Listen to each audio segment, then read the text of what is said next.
Olá para você que nos ouve pela Rádio Defensoria, eu sou Adriana Paulino e nós estamos aqui para mais uma edição do Entrevistas DPE.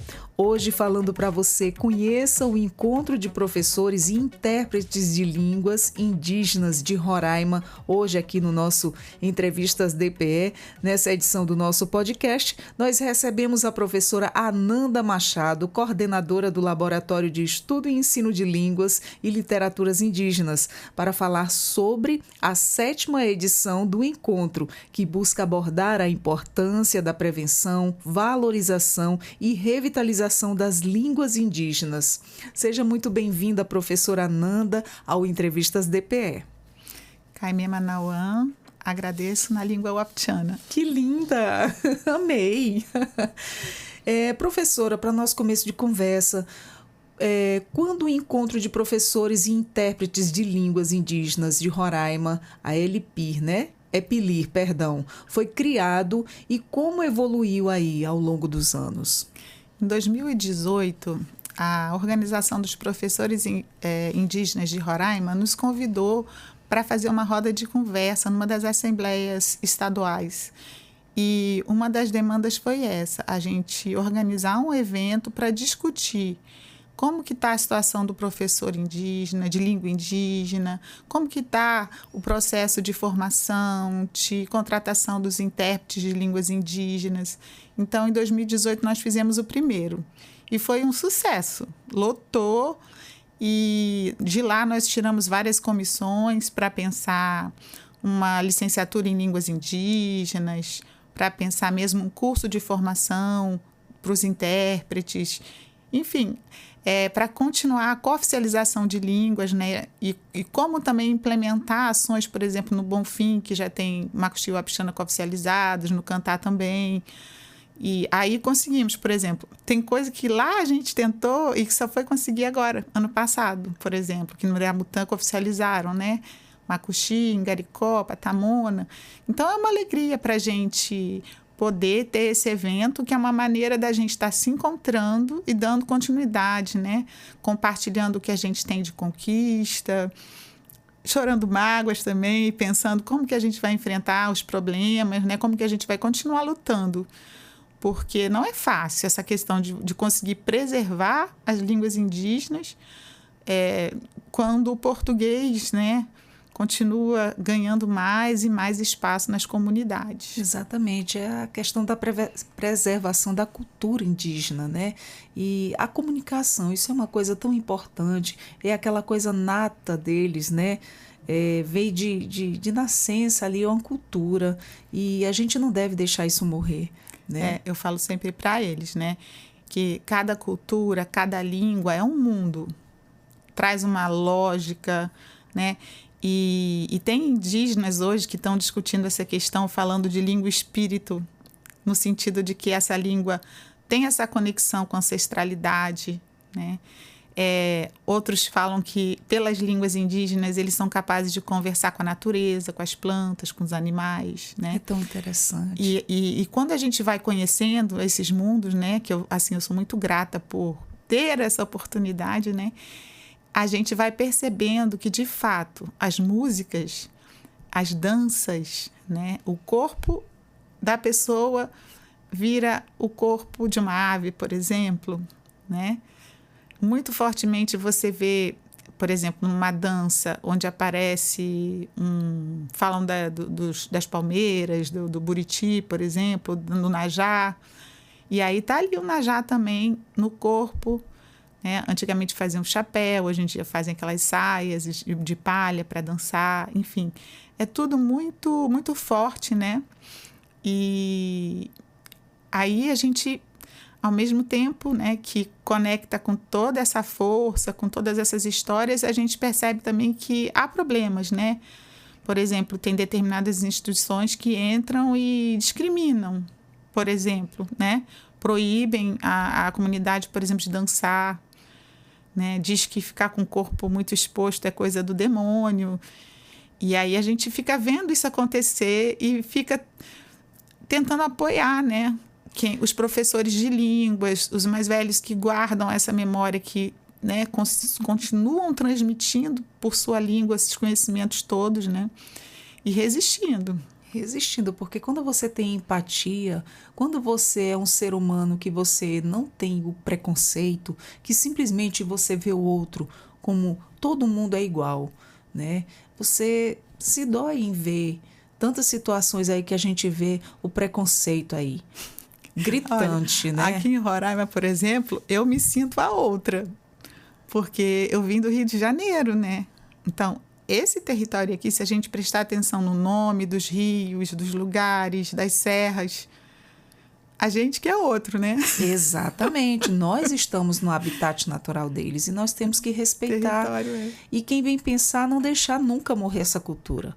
Porque tem coisas assim que, ao nosso ver, tem muitas coisas que chegam ao nosso ouvido, nossa, isso é absurdo, mas faz parte da cultura deles. Cabe a gente respeitar e preservar. Né? Muitas coisas já foram mudadas que aos nossos olhos brancos, né? Que são assim, a gente vê, nossa, acontece isso, mas enfim, é cultura deles. Eles são desse jeito. E é isso. Eu tenho uma neta indígena. Eu morro de amores. Eu não sei o que é preconceito, mas enfim, a gente torce para que isso mude. Para que essa visão venha mudar aí, em todas as formas, em todos os aspectos. Porque isso causa muito sofrimento, né? Exatamente. E às vezes as pessoas acham que estão ganhando alguma coisa, mas elas estão perdendo, porque são conhecimentos, né? A gente está aí nessa crise climática, uma sensação térmica assim, absurda. Uma temperatura absurda. E quem é que está mantendo as florestas em pé? Quem é que não está ainda tão seduzido pela ganância, né? Para sair estrupiando com tudo e quem não é pensando... que não está destruindo? Exatamente, né? Então, exatamente, eu penso nessas línguas como a continuação de uma existência possível. Exato, falou tudo. Com certeza é tudo isso que você falou, professora. É uma continuação. E não deixar nunca de bater sempre nesse ponto de dizer, eles estão aqui, tem que ser respeitado, isso tem que ter uma continuidade, não pode deixar isso morrer, Sim. né? E se não for os professores, as pessoas que têm empatia para lidar com eles, é terra deles. A gente tem que respeitar. E como é que você vê aí a importância de realizar esse evento na UFRR, né? Ainda mais no contexto de Roraima, que abriga tantos grupos etnológicos? Então, a UFRR, ela tem uma quantidade de discentes indígenas enorme, mas os espaços para o uso dessas línguas ainda são pequenos. Então, esse evento, a gente convida palestrantes para falar em língua indígena. Então, a gente sempre fala, primeiro você fala na sua língua, depois a gente, se você quiser um intérprete, a gente chama, senão você dá uma resumida em português, né? E aí, nessa edição do evento, a gente vai colocar, inclusive, um palestrante surdo, que trabalha com as línguas indígenas de sinais. Olha só. Poucas pessoas sabem que essas línguas existem, né? Realmente. Não é só a Libras. A gente tem aqui, em Boa Vista, fortemente utilizada a língua venezuelana de sinais e várias línguas indígenas, né? Que nos territórios são faladas. Eu tenho um discente de graduação, o primeiro Yanomami que defendeu o TCC na UFRR, ele estudou um pouco essa questão da língua Yanomami de sinais, né? Yanomama, né? Olha que legal. Existe alguns, a gente sabe que existe alguns que já perderam, eles estão muito falando português, esquecendo um pouco a sua língua materna. Uhum. Não tem, professora? Tem. A gente convidou também para esse evento a Laura Cocama, que vai falar um pouco da retomada da língua cocama, porque ela estava sendo deixada de falar no Brasil e eles foram lá no Peru, trouxeram quem falasse fluentemente e hoje em dia a língua voltou a ser falada. Olha, que Trabalharam bacana. uma série de estratégias, né? E aí eu falo aqui, quando eu vejo assim, muitas comunidades macuxi que todo mundo falava e hoje em dia poucos falam, eu falo assim, olha, vocês estão em vantagem, porque a língua ainda está aí, vocês ainda têm muitos avós e avós vivos, vocês podem, com estratégias, continuar, né? Não deixar que as crianças cresçam sem aprender. Exatamente. Né? se esse povo que, digamos assim, praticamente teve a língua como extinta, conseguiu retomar, vocês então, né? Vamos lá. Não pode deixar as gerações futuras esquecerem também, Sim. né? Tem que estar trazendo, tem que estar resgatando essa cultura, essa linguagem. Sim, mas é muito difícil. É muito difícil. Por exemplo, Eu acredito. Nas escolas de ensino infantil, a gente está na legislação, né, que há o direito da escola ser na própria língua, dela ser bilíngue, enfim. E aí eu encontro, às vezes, professores que falam a língua, mas que estão dando aula em português. Aí eu falo assim, mas por que você não dá aula na sua língua? Por que você não faz metade? Nem pensou nisso, assim. Né? Se tem um público ali, que tenha um ou dois, ou até que só um. Não, mas a questão é que eu penso assim, a criança pequena, ela aprende tudo muito fácil. Ela é uma esponjinha, né? Ela absorve muita informação. Então, se a escola fez isso com português, ela pode também fazer no sentido contrário, eu acho, né? Por exemplo, aquelas famílias onde não tem mais quem fale língua indígena, a criança pode aprender na escola e se bobear até ensinar em casa, né? Exatamente. E propagando o uso da língua. E a temática deste ano aí, ela foca no multilinguismo. Como é que isso reflete aí nas atividades programadas, professora? Então, esse ano a novidade é o Vozes Ancestrais, que é uma mostra de cinema também em língua indígena. E vão estar sendo lançados aqui uma série de vídeos chamados Gente Verdadeira, que a mostra vai trazer uma versão em Uai-Uai, outra em Garicó e outra em Macuxi. Da Macuxi eu participei e foi muito difícil encontrar uma criança Macuxi que falasse fluentemente para fazer o filme. Nossa! Para fazer a dublagem do filme. E tanto que quem fez não fala fluentemente. A gente só descobriu quando estava indo já para o estúdio. Aí o que a gente fez? A gente fez estratégia de escrever o Macuxi como ele é falado, para facilitar, e de repetição. Então, a falante fluente falava e a criança repetia. Né? E no final funcionou, mas assim... Foi difícil. Porque eles estão mais inseridos aqui na cidade e estão perdendo mais esse costume, né, professora? Estão perdendo a linguagem original deles. Essa nova geração já vem aprendendo português e várias outras coisas. Por exemplo, eles estão muito compartilhando comunidade com os Wapixana, às vezes com os Taurepang. E aí, ao invés de um aprender a língua do outro, estão aprendendo português e estão usando, né? Você poderia aí destacar alguns dos temas que serão aí abordados nas conferências aí das mesas redondas? Sim.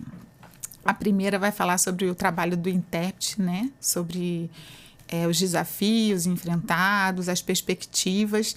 E aí vai vir o José Moraleda, que foi um dos professores que trabalhou na formação básica de intérprete de línguas indígenas, que teve aqui um curso que Roraima está protagonizando, né?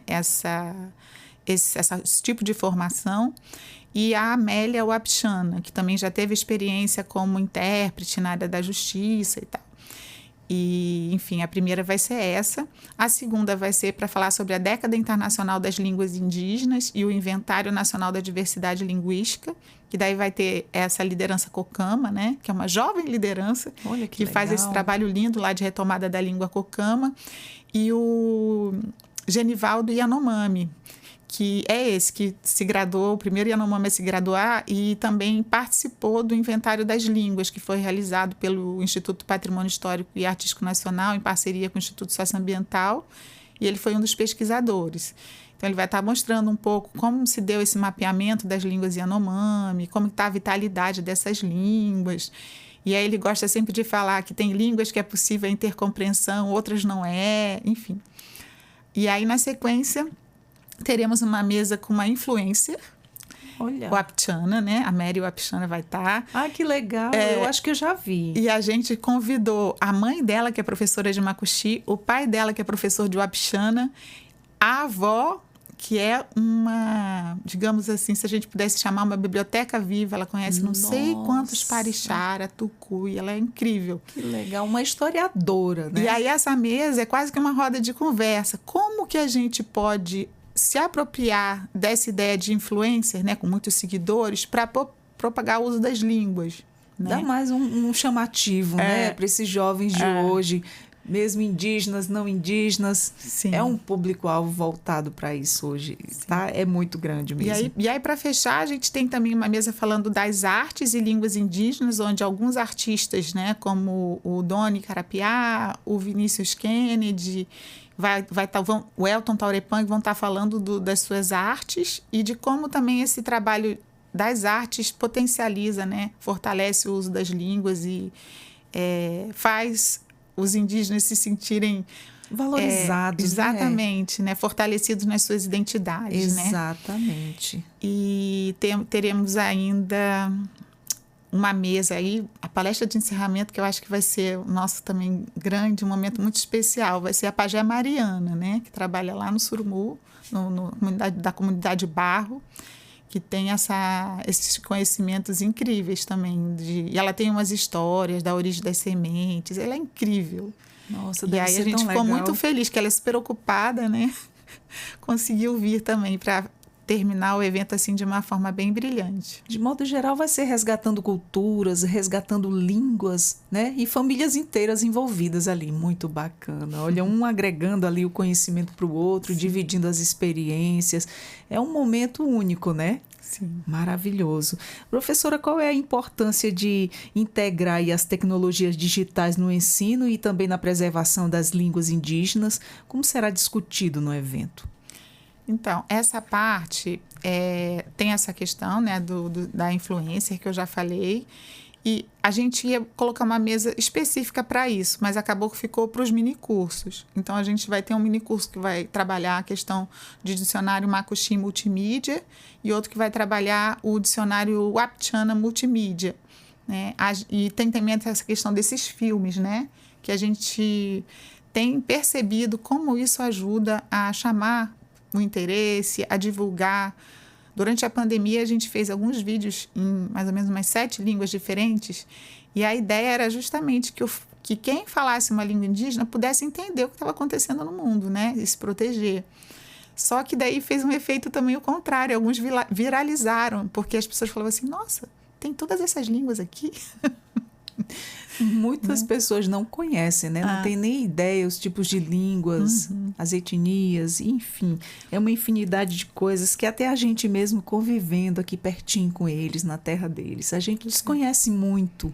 Né? E tem, por exemplo, tem o EPUB, que é som, e tem os diálogos na língua wapixana, que eles podem estar lendo e ouvindo ao mesmo tempo. Tem as videoaulas, a gente gravou umas 80 videoaulas wapixana que estão disponíveis num livro também que nós publicamos com os links disponíveis para quem quiser estudar a língua. Tem também algumas macuxias que foram umas 15. Tem o programa de rádio que foi feito também pela Organização dos Professores Indígenas nos anos 90 e que foi um sucesso, né? E que está também disponível online. Então, tem muita coisa acontecendo, só que eu percebo que ainda não é também suficientemente divulgado e também ainda não é na quantidade que a gente precisa. Ainda é muito pouco, né? Porque o nosso sonho é aprofundar a discussão das grafias, porque a gente não tem as línguas com a grafia padronizada, né? Então, isso dificulta numa hora de concurso, numa hora de... Enfim, né? Que você tem que selecionar alguém, aprovar ou reprovar, e aí qual escrita que vai valer, né? Então, a gente tem enfrentado essa dificuldade e também essa questão dos corretores, né? Porque hoje em dia eu falo para os meus, principalmente os alunos que têm como primeira língua a língua indígena, eu falo assim, olha, faz o seguinte, clica aqui no celular e vai falando que ele vai escrevendo para você, né? E aí eu vejo que isso, por exemplo, é uma ferramenta que estimula muito a escrita. Eu mesma uso, às vezes, eu estou cansada e tenho que fazer um texto assim, de uma hora para outra, que às vezes, né, na universidade pedem, né? Aí eu vou, falo, o celular escreve tudinho para mim, depois eu só reorganizo, né? Pontuo, corrijo, enfim. Exato. Mas né? O sonho é poder, imagina, que chique, falando em macuxi e o celular transcrevendo. Muito legal, muito legal. Olha, e nessa questão linguística aí, a gente sabe que os professores são eternos pesquisadores, estão ali sempre envolvidos, buscando sempre a melhor forma, né, de estar resgatando isso, de estar passando isso para as pessoas. E eu também tenho uma tremenda admiração para aqueles que não são professores, mas que eles estão ali convivendo e aprendendo ali no dia a dia, na convivência com os indígenas, a sua língua materna. Eu acho muito interessante, eu tiro o meu chapéu para os profissionais da área da saúde, que é aqueles que trabalham com diferentes etnias, né? Tem os terrestres e também os aéreos que vão para a região de Yanomami, o pessoal que viaja para o leste também. É um pessoal que ali naquele convívio do dia a dia tem pessoas que eu conheço, pessoas que falam fluentemente o Yanomami. Eu fico assim admirada, e ainda mais quando eu ouço histórias de que, de certo modo, quando tinha algum indígena na cidade, eles ajudaram pelo fato de saber a língua daqueles que não falam nada do português e que não entendem nada do português, e tiveram, de certa forma, essa ajuda aí por esses profissionais que vêm de fora também e falam a língua deles. A importância da comunicação, não é, professora? Nossa, é tremenda. A falta dela também causa muitos transtornos. Nesse momento, o Ministério dos Povos Indígenas está pensando em dar continuidade a essa formação. Hoje mesmo a gente teve uma reunião para continuar, né? Porque, por exemplo, agora, todo esse processo que está acontecendo em terra indígena Yanomami, contrataram vários intérpretes, mas e a preparação para isso? Porque não é fácil também, né? Você lidar com a linguagem da saúde.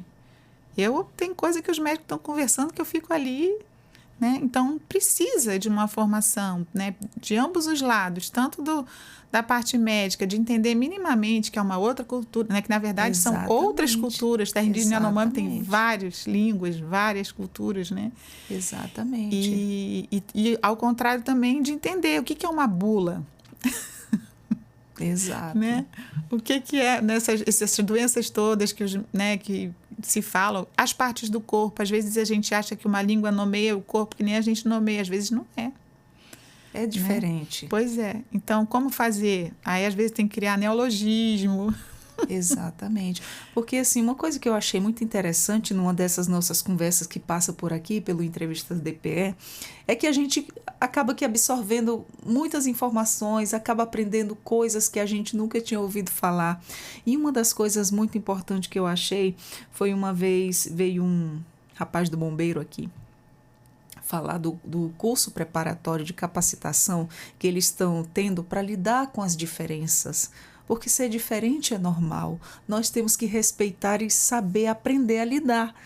Uma coisa que eu achei, eu já chego no nosso ponto na questão indígena, porque eles estavam fazendo uma capacitação para lidar com pessoas com necessidades especiais, principalmente os autistas, como abordar, como chegar. Então, tão suma importância também os indígenas. Como chegar, como abordar, saber um mínimo, não é, de palavras básicas do cotidiano para poder ter essa comunicação. Nós temos que ter esse preparo, o mínimo possível. Sim, nós vamos ter uma mesa também, né? Que eu falei que o palestrante vai falar em Libras, vai falar em Libras sobre as línguas indígenas de sinais. E uma liderança wapixana, a Lislin, vai falar também sobre a língua wapixana de sinais, né? E a gente vai ter um minicurso falando da relação entre educação especial e o contexto das escolas indígenas, de línguas indígenas, porque daí você tem várias especificidades sobrepostas, Exato, né? Exatamente. Tem muita coisa para se saber, tem muita coisa. A gente sabe que todo dia a gente aprende um pouco, né? Sim. Nunca é demais. E quanto mais você aprende, você veja, nossa, eu não sei de nada. Eu vejo que nada sei. Sim, eu tenho certeza disso. Principalmente um professor que está em processo constantemente. Ele não vive mais sem... Eu tinha um professor que, nossa, ele não larga os livros por nada. É constantemente ali. E você... Quanto mais você aprende, você vê que nada você sabe. Porque a vida ela é um eterno aprendizado. Pois é. E eu coloco os livros e as pessoas no mesmo lugar, assim, porque o que eu aprendo com um avô, quando ele começa a contar a história, começa a filosofar, começa a compartilhar toda uma intelectualidade, né, que eu acho incrível também. Exatamente. Né? Então, a gente percebe também que esse trabalho com as línguas indígenas, além dessa angústia da escrita, principalmente as línguas estão vivas por causa da fala. Exatamente. Né? E os pataiomas têm muita história a contar, né? Que são os índios mais velhos, né? Chamados de pataioma, é isso? Eu não sei que língua você está falando, mas pode ser. Não, o nome dos idosos indígenas. Yanomami? É. Ah, é? Pataioma. Ah, tá. Pataiomas. Porque eu conheço... Os Wapichanas chamam de quadpejo, que é o nome que eles dão para os historiadores. Aí esse é para parte das artes, Tajutabal, que é os que trançam, né? Eles vão tendo esses nomes diferentes, né? É cada nome que a gente não sabe, só quem convive ali, quem está no meio, sabe dizer o que é, o que significa. E que trazem ideias muito legais. Por exemplo, os Makuxi, eles vão falar das Pandongon, né? Das histórias. Mas quando ele fala história, não é que nem a nossa história que tem data, que tem... Não! É a história do papagaio que fala, é a história da planta que fala... tudo isso é Pandon. Então, não classifica que nem a gente, entendeu? Uhum. Tipo, a origem desse território aqui vem da árvore que cortaram, o ajacaê, e que derramou a água, que surgiram os rios e tudo. Então, quando um professor de história, Makuxi, vai contar a história, ele vai contar, que nem a gente conta Proclamação da República, ele vai contar esses feitos. Né? Que tem a ver com o nome das pedras, das serras, a forma... É incrível, né? Muito, muito incrível mesmo. Professor, o que levou aí a inclusão das línguas indígenas de sinais, o LIS, né? Na programação e como ela será abordada durante o encontro? Então, é todo um processo. Aqui em Roraima, a gente tem alguns pesquisadores indígenas fazendo esse trabalho, alguns colegas meus também na universidade. Teve a chegada do curso Letras Libras, né? Que insere essa questão na UFRR de uma maneira muito forte. Tem as conquistas, né, que eles tiveram pela lei da Libras, né? Que hoje em dia em todas as formações a gente tem que ter pelo menos uma base. E aí, eu mesma eu fui arrebatada por uma Wapichana que estava falando língua de sinais. Então, quando eu estava fazendo esse processo de documentação linguística na Serra da Lua, pelo INDL de lá, eu documentei algumas coisas que ela legal. falou, né? E ela não tinha consciência que ela estava falando uma língua diferente, né?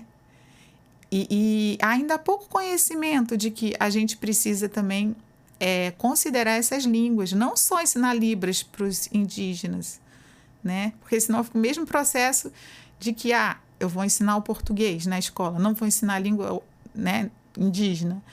Aí eu começo a prestigiar algo de fora para dentro. E essas línguas de sinais indígenas são muito interessantes.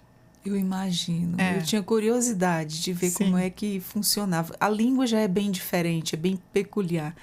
E você poderia falar sobre os minicursos, né? Que você já tinha falado, que tinha mesa de conversa e vocês resolveram fazer os minicursos, né? E como é que... de músicas indígenas, no ensino de línguas também. Língua Makuxi. Isso, introdução aí ao roteiro para histórias indígenas. Sim. Tudo isso vai ter. Sim, sim. Uma dose de cinema, uma dose de música, uma dose de artes plásticas, de performance. Que legal. Esses mini cursos dos dicionários, né, multimídia, que a gente está trabalhando essa proposta. O outro que vai trabalhar é a questão da educação especial na relação com as línguas indígenas, com a educação escolar indígena. A gente tem um também que vai trabalhar a tradução de folders sobre violência contra a mulher. Olha, que legal. Das línguas. Muito bom. Bacana. E como é que o evento aborda aí a questão da preservação das línguas indígenas e quais são aí os principais desafios que enfrentamos, né, atualmente? Então, o evento todo, né, eu acho que ele contribui para isso, porque o jovem indígena, quando ele chega no CAF, no auditório, que a gente espera lotar, né, ele chega e vê o parente dele falando em língua indígena ali, né, já é uma situação de prestígio que a gente gosta de promover, E já gera um interesse, né? Exatamente. Nós convidamos esse ano vários grupos de parixara de localidades diferentes. Então, a gente vai ter várias apresentações culturais também, né? Que é um momento de ouvir, né? Essa beleza toda que essas músicas trazem, essa diversidade de línguas. Enfim, então a gente tem palestrante que vai falar cocama, a gente tem palestrante que vai falar macuxi, outro vai falar o apixana, outro vai falar o aral, o outro vai falar a língua de sinais. Bem diversificado. Muito bom. Professora, e como é que o evento vai ajudar aí a promover um diálogo entre os mestres de saberes tradicionais e também os especialistas acadêmicos? Então, nós, especialistas acadêmicos, nesse momento, a gente fica mais nos bastidores. Porque, desde o início, a ideia do evento é o protagonismo indígena. Então, é mais voltado para eles. Incluir essas falas na universidade de uma maneira mais forte, sabe? Então, por exemplo, a palestrante, a pajé, a cada ano a gente tenta trazer um mestre, uma mestra, né? Teve um ano que a gente focou mais nos trançadores, aí veio um grupo grande, fizeram oficina de trançado, foi lindo, né? Aí esse ano a gente pensou mais nessa figura da pajé, até por conta desses conflitos, né, que algumas presenças de instituições religiosas estão provocando nas comunidades. A gente tem muito relato de professor de língua indígena que diz que é proibido de ensinar o parixara nas suas comunidades, por exemplo, né? Então, a gente está trazendo questões... a gente gostaria que tivesse mais mestres, né? Mas é isso que eu falo, eles são muito ocupados. Assim, ao mesmo tempo do encontro tem a reunião das mulheres, né? A Assembleia das Mulheres Indígenas, da OMIR.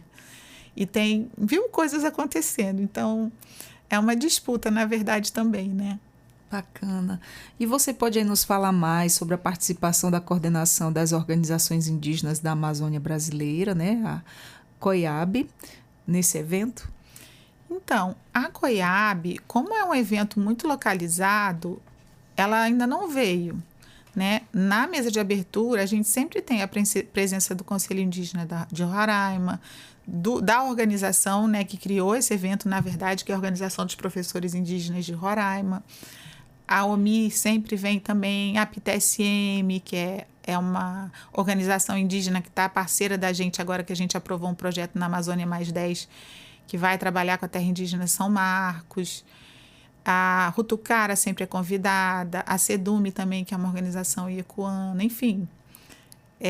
Estão fortemente presentes, mas realmente a COIAB nós nunca convidamos, é uma boa sugestão, né? Até porque as línguas, elas fortalecem muito essa discussão contra o marco temporal também, né?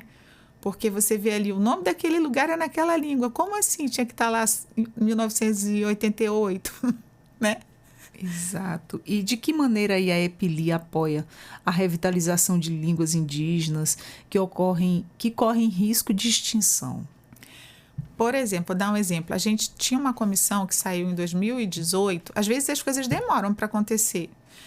E esse ano, no primeiro semestre, a gente conseguiu mandar um projeto de uma licenciatura em língua wapixana, né? Por décimos não foi aprovada com recurso, mas a gente está dando continuidade para aprovar esse curso na universidade. Por quê? Porque uma formação de língua indígena, quando você tem várias línguas, acaba sendo em português.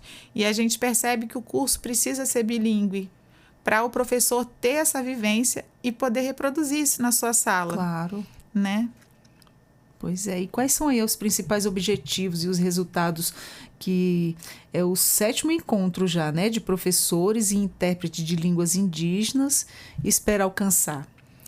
Então, a gente espera fazer a universidade ouvir mais e mais esses pensadores, esses intelectuais indígenas, que um conheça a experiência do outro. Eu acho que isso encoraja muito, porque às vezes o professor de língua indígena ele fica muito sozinho também. Tem lugar que é só ele que fala língua indígena na escola. Então, imagina a situação, né? E a gente tem um momento deliberativo. No dia 18 à tarde é um momento onde a gente discute as propostas. E sempre a gente se esforça para tocar para frente. A gente teve aí uma lei que saiu estadual, né, que cooficializou a nível estadual 12 línguas. Então, a gente também quer trazer essa discussão, né? Como que vai acontecer essa implementação? A Lei do Bonfim, eles já criaram uma lei para regulamentar, mas nunca foi sancionada. Então, é tudo muito esforço, assim, é uma luta muito grande para conseguir que as coisas andem, né? Às vezes, um livro leva 5 anos para sair. Verdade. É dessa forma. Professora, para finalizarmos a nossa conversa informativa, você gostaria de deixar uma mensagem, reforçar o convite para o público-alvo, também falar sobre que dias vai ocorrer e horários? Fique à vontade.